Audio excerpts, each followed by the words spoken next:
How to hard reset Miele washing machine.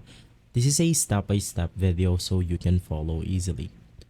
Basically, one of the easiest way on how you can do this is by unplugging your washing machine right here. You want to make sure that every power that your washing machine stored will be completely out or drained out of its system. And if you plug the machine right back in, it will then force this machine to reset itself or hard reset itself. Now, that can work for some models, but for others, you want to go ahead and do a little bit more. Once again, you want to unplug the power cord of the washing machine right here.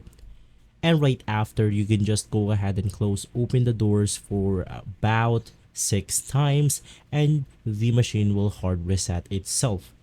Now you have to wait up to 5 minutes or more if you want to go ahead and make this step effective. And so, if this video has been helpful for you, please consider by liking and subscribing. I'll see you again next time. Thank you.